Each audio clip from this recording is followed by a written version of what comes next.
is called Boots. Shiny new things. Not like Madonna, but like a store full of beads, sparkling, clinking, lying around when no one is touching them or the earth isn't shaking. She was often like that, not Madonna-like, but shiny new thing-like. She took on this gleam whenever we spoke about her newest endeavor, one that you would think after a few conversations would wear off, but it didn't. I thought about how horribly tiring it must be to be so enthralled all the time, but it didn't seem so for her. Perhaps it would have been for me, or it really was for me, an effort to become enthralled.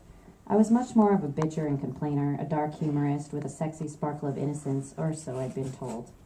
For her, it was just her natural state, exuberant with life. Like all those universe listeners and lovers, but she actually believed it.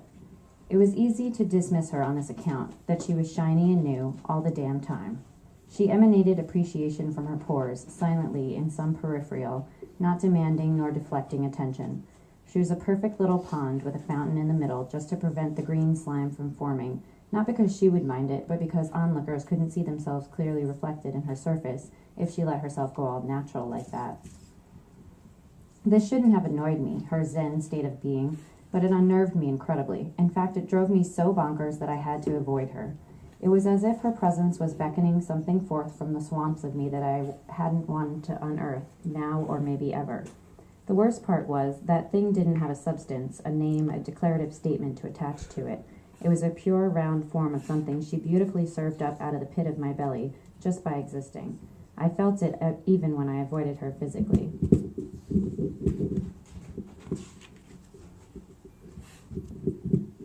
It was a funny thing how we met, since there were no words exchanged. Come to think of it, there were never any words exchanged, so it's funny that we had so many conversations. This is a particularly odd thing for me, since I am a talker. The cynics tend to be. We just want to drag everyone into our sphere of mirth, boggle them down with their happy fanny bag toting lives. I say this because we met at an exhibit, an open house rather, with some poets read. Some visual artists demonstrated some comic strip history story thing that I sloshed around in my mouth like mouthwash, spat out without understanding, and moved right along without grasping. There was a painting there, a print that read, "Which decade will you get stuck in?" And there was a picture of a fanny pack spread out across an otherwise blank white canvas, sort of like a severed seat belt from its ancient bench seat modeled car. Oh God, please not the 80s. I thought to myself, a mental image of my mother, beating her hands on the steering wheel as she drove, Prince blaring out of the crappy speakers of our family's multi-toned blue Suburban. This woman stood off a bit from the crowd of people, but I don't think this is why I noticed her. It was as if she was reading my mind. Tangled in the images of two big car phones, the digital sound of their buttons being pushed, the yellow backlight of the individual numbers, the idea of a car phone swimming around in her head as they did mine.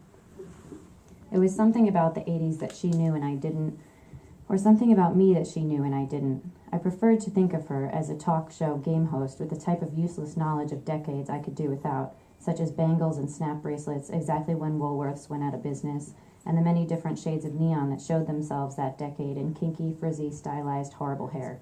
I don't think this was it, though.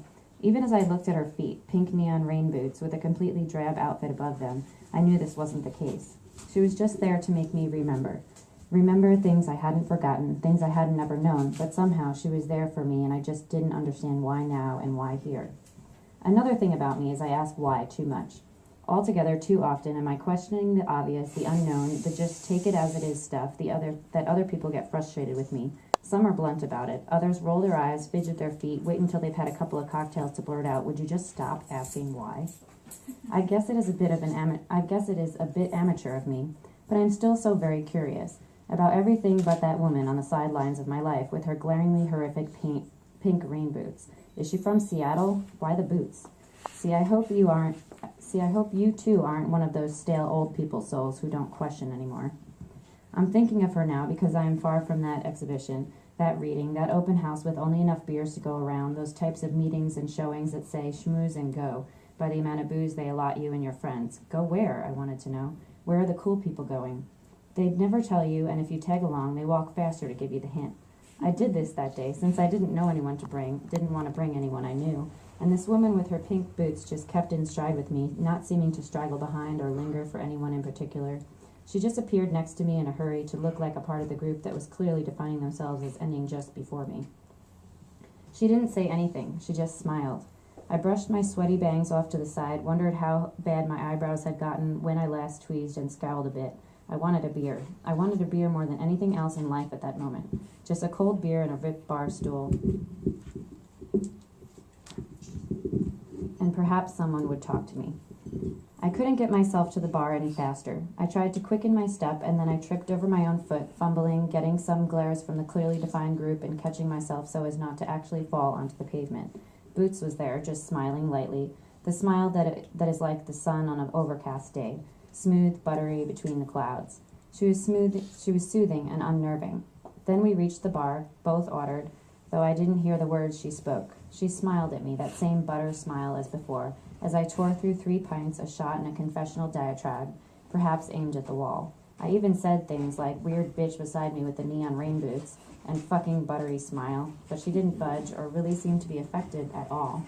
It was as if I were talking about a case she could shed and not her. The two were indefinitely detached, but completely on purpose. I thought I could learn from this callous woman, so I handed her a business card. It was one of the many I have in circulation, the joker of the mix, when I'm not quite sure how to represent me. It had a hamburger on it, a smiling hamburger, and the words, "Sure you do." She kept up with her buttery smile, and somehow I wound up on the living room floor of my apartment, face mashed into the carpet, spit forming in the crux of my lips. My cat, because of course I have a cat, was licking my eyelid. In the sense that I was hungover, I felt like I had risen anew, less attached to material things, more nonchalant, more apt to lie a dry horse laugh at the new serious thing I had to connect with, at the next serious thing I had to contend with. This lasted precisely an hour and a half until the gut gooey and head heavy feelings took over and I retired to my bed, smacking the air for my cat to join me. She was busy just drawing the curtains. "Fine," I said, and laid there. I grappled for the bag I had on the side table, my hand a willowy mess of nerves. I sifted through the business cards. I was making myself weird just for the sake of it. None of them were things I knew about. Ice skating coach, taco truck owner, placebo pill design expert. No one knew what to make of me. I couldn't tell them, well, I am all of these things, because they would think I was a fraud, which I was as well. So I should explain how I pay for things then, since all of my occupations are made up. I am a grower of exotic houseplants. They are expensive to buy and maintain, and anything unique or marked as such is in high demand in the higher income areas. I ship these exotic houseplants in bulk, in single installations, and sell them at local farmers markets.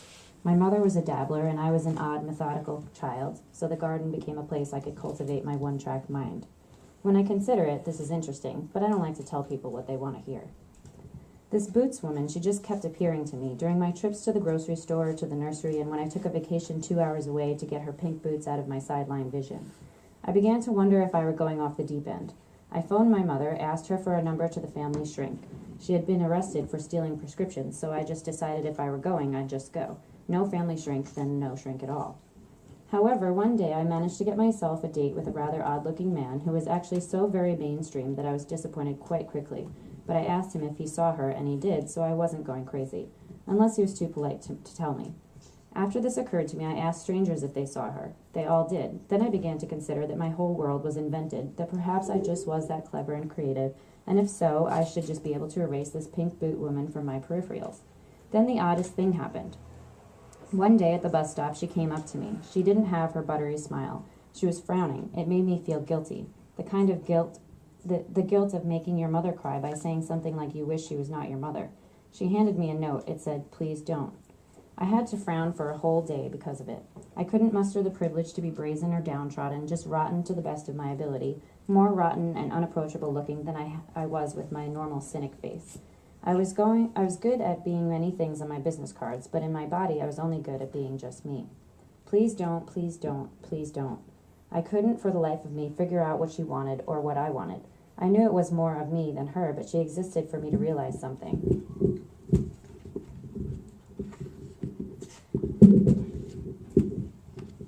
I know this sounds awfully egocentric, but bear with me.